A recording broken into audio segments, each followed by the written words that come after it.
بسم الله الرحمن الرحيم الحمد لله والصلاة والسلام على رسول الله أما بعد اللهم ربي يسر ولا تؤسر وتمم بالخير سبحانك لا علم لنا إلا ما علمتنا إنك أنت العليم الحكيم السلام عليكم ورحمة الله وبركاته hurmatli ustozlar va qarindoshlar bugungi tafsir darsimiz Ali İmran surasi Ali İmran surasi Madinada nozil bo'lgan 200 oyatlik sura suraninki asosli maqsadi islom mukammal bo'lgandan keyin uning ahkomlari bayon qilingandan keyin islomda mustahkam turish ahli kitoblarninki bo'libmi xristianlarning va islom dini to'g'risidagi shubhalariga rad qaytarishdan iborat. أعوذ بالله من الشيطان الرجيم بسم الله الرحمن الرحيم ألف لام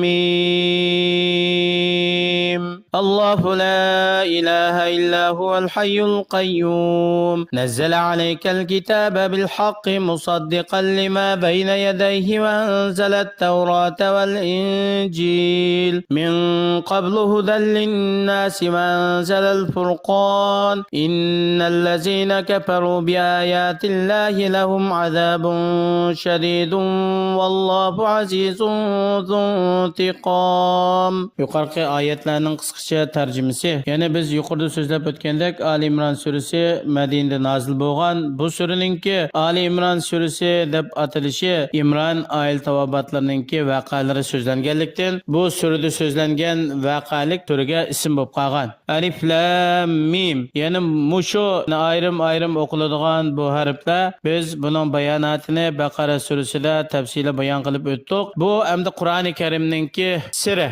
Ulemalar ayetidir her kandak bir nesin siri oludu. Kur'an'ın sirleri ayetler başlangan harflerden ibaret. Bununki nemi maksat kılınganlık ilmini Allah özü biliyor. Yani bazılar ayetidir bunundaki maksat Araplar öz devrede yani Peygamberimiz sallallahu aleyhi ve sellem'e Kur'an-ı Kerim nazil bo'lgan şu devirlerde Araplar şiir, balagat, fasahat, sözmellik taraftan en yukarı pelliga yetken. Bularninki bir okaz deb bazır bo'lgan. Her yılda şu Arapның dağınlıq şairleri, sözmelleri bu yerga özünün yizip kelgen şiir, kasidelerini anlattı. Bunun içinden kimninki birinci bo'lib qalsa bunu tıqalayda Kabe'nin içine isip koyatdı. Şuna Allah subhanahu ve taala Kur'an-ı Kerim'deki 28 harften ayrım okulduğun 14 harf Kur'an-ı Kerim'deki nurgun sürüler tüzülgen. Bularni keltirish orqali şu Araplarning o'zlari so'zlashayotgan şu harflardan tuzilgan Qur'oni Karimdan iborat bo'lgan bu Qur'onninki Allah tarafdan Peygamberimiz Muhammad alayhisalomga nozil bo'lganligi ishonmasa bular fasohat balog'atda yuqori saviyaga yetgan kishilar bo'lgandikan o'zlarining so'zlashadigan bir so'zi orqali Qur'oni Karimga o'xshash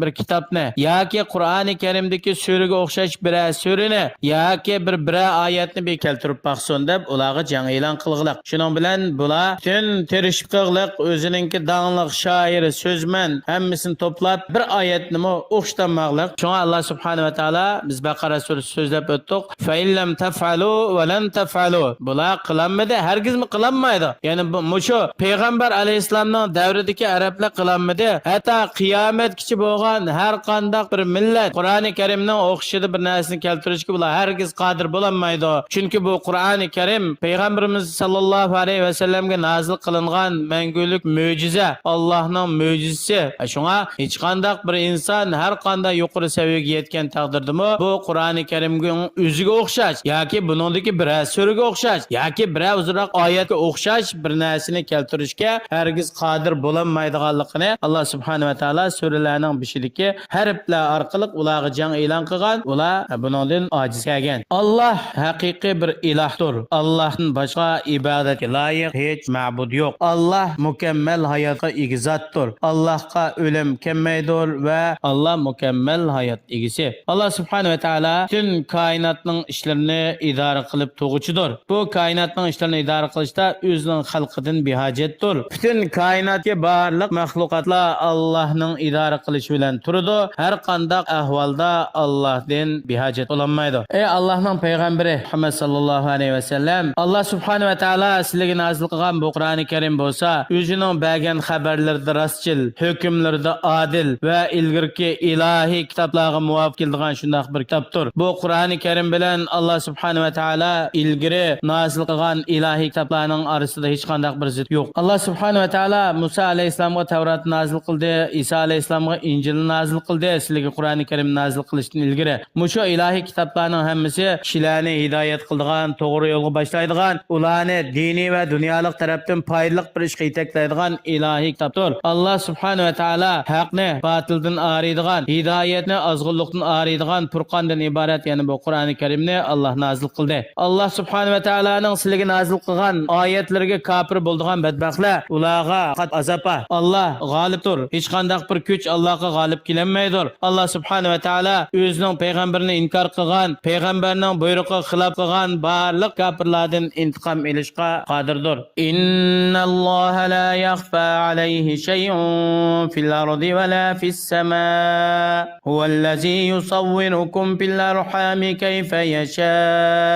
La ilaha illa huval azizul hakim. Alloh subhanahu va taologa osmondagi, zamindagi, koinotga hech qanday bir narsa maxfiy qolmaydi. Allohning ilmi oshkor, yo'shirin hamma narsani o'z ichiga olg'ichidir. Alloh subhanahu va taolo sizlarni onanglarning qo'rsig'ida, ya'ni bachchidanda o'zi xohlagan shaklda yaratdi. O'g'il bo'lsin, qiz bo'lsin, go'zal bo'lsin, chiroyli bo'lsin, sat bo'lsin, oq bo'lsin, qora bo'lsin. Alloh o'zi xohlagan shaklda yaratdi. Allohdan boshqa ibodatga loyiq haqiqiy bir ma'bud yo'q. Alloh g'olibdir. Hech qanday bir kuch Allohga g'olib kelmaydi. Alloh subhanahu va taolo shu maxluqotlarni yaratish, ularning ishlarini tadbir qilish, idora qilish va qonun prinsiplarni yo'lga qo'yishda hikmat bilan ish qiluvchidir. Huvallazi anzala alaykal kitaba minhu ayatun muhkamatun hunna ummul kitabi wa ukhra mutashabihat. Fammal fi qulubihim zayghun fayattabi'una ma tashabaha minhu ibtigha'a al-fitnati wa ibtigha'a ta'wilihi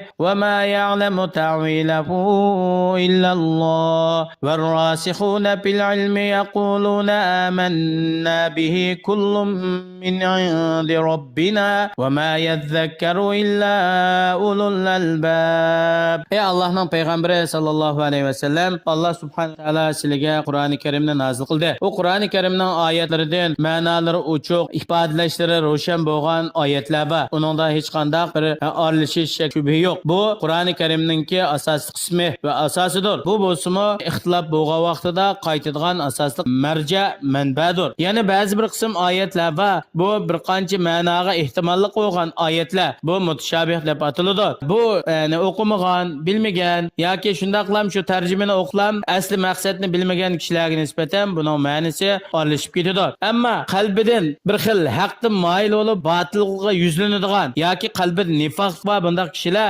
ma'nosi ochiq bo'lgan oyatlarni qo'yib, ma'nosi bir qancha xil ma'noga ehtimolli bo'lgan oyatlarni tutdi. Shu orqali ularning maqsadi kishilarni ozdirish, kishilarning orasida shak shubha paydo qilishdan iboratdir. Bular bunda bir qancha xil ma'noga ehtimolli bo'lgan oyatlarni o'zininki buzuq fikri va o'z havoyi havsi, nafsi xohishiga muvofiqlashtirib tushundirdi. Bu oyatlarning haqiqiy ma'nosini va oqibatini faqat Alloh subhanahu va taolo o'zi bilguchidir. Ilmda to'shqan va ilm ma'rifati mukammal bo'lgan kishilar aytadi, biz Qur'onning hammasiga iymon etdik. Qur'onning hammasi Rabbimiz tomonidan nozil bo'lgan kitobdir deydi. Bular ma'nosi ochiq bo'lgan oyatlar bilan bir qancha xil ma'noga ehtimolli bo'lgan oyatlarni tushundirdi. Bu Qur'oni Karimdan sog'lom aql egalari foyda manfaat oladi va nasihat oladi.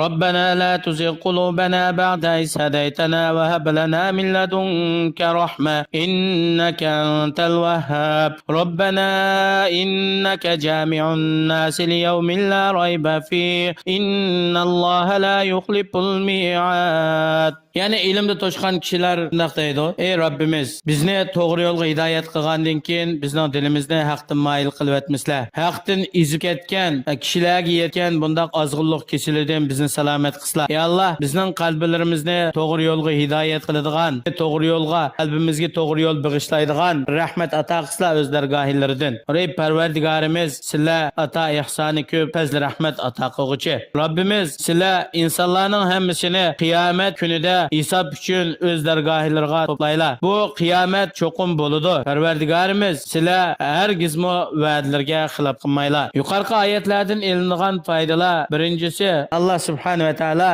insonlarga, payg'ambarlar kitoblarni avatish, kitoblarni nozil qilish orqali ularni to'g'ri yo'lga boshlash va botildan ogohlantirish bilan qiyomat kuni bizga payg'ambar kelgan bo'lsa, kitob kelgan bo'lsa, to'g'ri yo'l bayon qilingan bo'lsa, biz ezib ketmaydik deydigan botil hujjatlarni kesib tashlashni maqsad qiladi. Allohningki ilmining mukammal ekanligi, o'zining barliq maxluqotlarini o'z ichiga olganligi, osmondagi, zemindagi, mayli oshkora bo'lsin, yoshirin bo'lsin, hech qanday bir narsaninki Allohdan maxfiy qolmaydiganligi. Iymonninki asli asosining jumlasidan ilmda to'shqan kishilar bir qancha xil ma'noga ehtimolligi bo'ladigan oyatlarni ma'nosi ochiq bo'lgan oyatlar bilan tushuntiradi. Inson fitna fasodga duch kelgan vaqtida va botil avj olgan zamonlarda Alloh subhanahu va taolodan o'zini to'g'ri yo'lda tixim mustahkam qilish, iymonni ziyoda qilish uchun Allohga duo qilishninki yo'lga qo'yilganligi bu oyatlardan ochiq bayon qilinadi. Alloh subhanahu va taolo har birimizni har turli fitnalardan o'zi saqlasin. Bizni Alloh subhanahu va taolo o'ziga uchrashganga qadar haq ustida mustahkam qilsin. Assalomu alaykum va rahmatullohi va barakatuh.